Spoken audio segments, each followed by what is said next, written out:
So I saw this meme this morning talking about Sam Harris's quote, Islam is the motherlode of bad ideas. And I think we all remember Ben Affleck's appearance on Bill Maher, and how outrageous that got in terms of, talking about Islam and the various interpretations of what Sam Harris may have meant.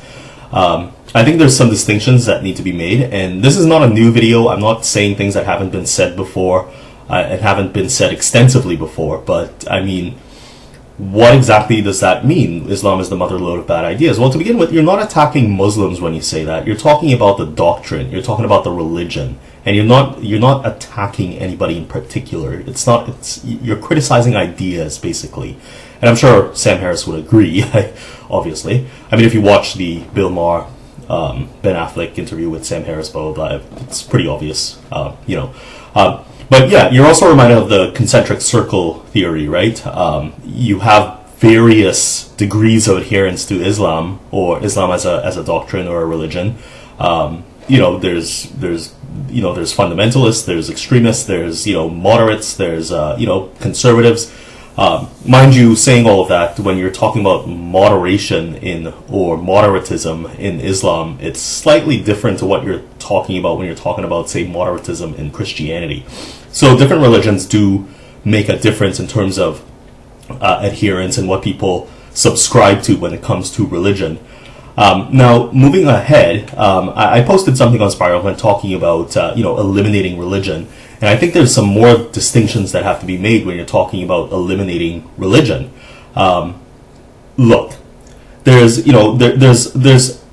a slew of things that could be gleaned from holy books, from doctrine, from any religion, right? I mean, you think of people like the Jains, non-violent, but to the extreme, extremely non-violent. But I mean, you have to wonder about the practicality of some of these things that religions spout, right? You think about the golden rule.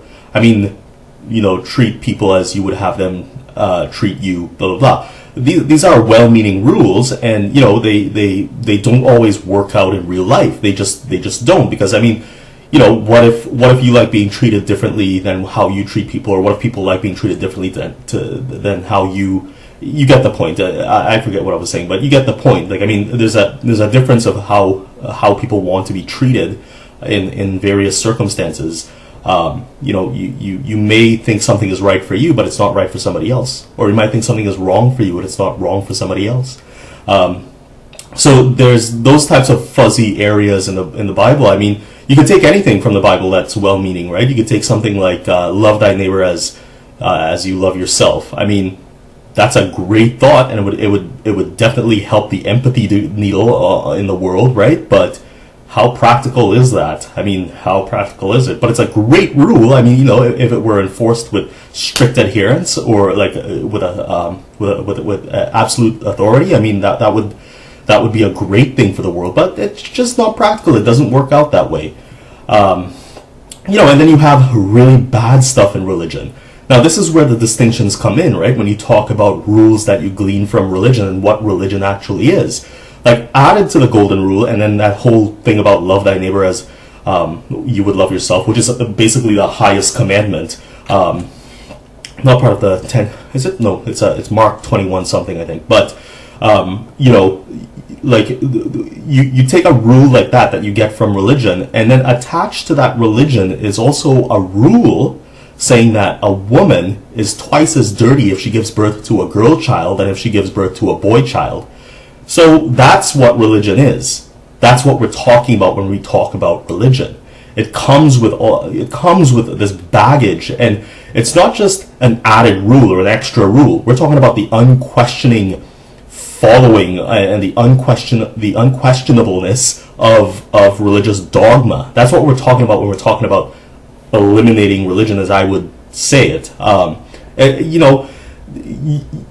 There's too much that comes with religion that allows for this absolute truth to go unchecked. Now, given that these holy books do exist and they've been around for a long time, man has, ever since the Enlightenment, man has, and even before that, there have been great intellectual movements in Egypt, etc., etc. But really, in the past few hundred years, man has made really, really astounding strides, and there are millions of books, other books than the Bible or the Torah or whatever book it is that Buddhists use. Like, I mean, that talk about things that are true, but they are falsifiable. They're falsifiable, but that's the beauty of learning about the world. Like, things get changed, and you have to change your opinion or change some rules based on new evidence, and things that. So there's a magnitude of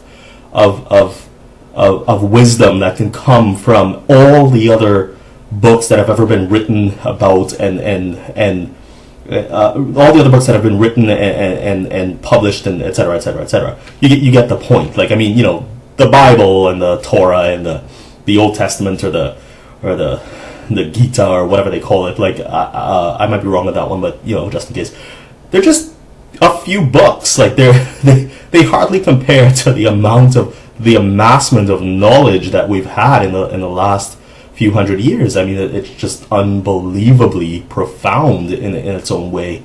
So when I'm talking about religion, is that unquestioned and that divine commandment that religious people walk around with, that allow for a lack of evidence-based policy and evidence-based research or ways about living in the world. I feel sometimes that what happens is a lot of people find it hard to square their behavior or their moral aberrations with scientific truth. I think there's a cold hardness that comes from scientific truth that people are a bit afraid of, because we all have our little misgivings, or little things that we've done in the past, blah blah blah, to quote the Backstreet Boys.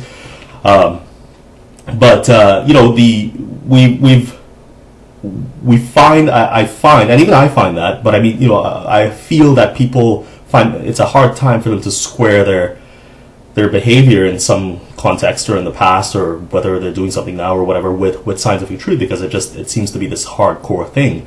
But I mean, look at things like the war on drugs, right? I mean, there's a scientific truth or evidence-based truth that comes through, and even scientific, I guess, if you're talking about opioid addiction, blah blah blah, there's a science to it, but there's a certain amount of truth that comes from the issue of drug addiction or opioid addiction that is much more helpful to think of rather than mass incarcerating people. Like, I mean, like, it's been proven to be something that doesn't work, and if anything, it makes things worse in some cases.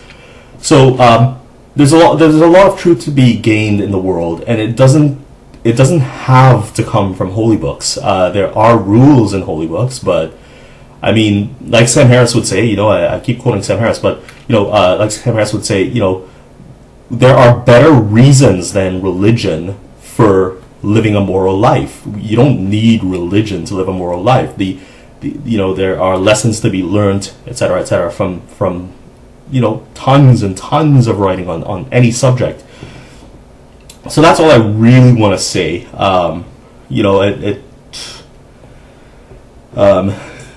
Yeah, so that meme I saw this morning, I can't remember where I saw it, but I think it was on Atheist Republic.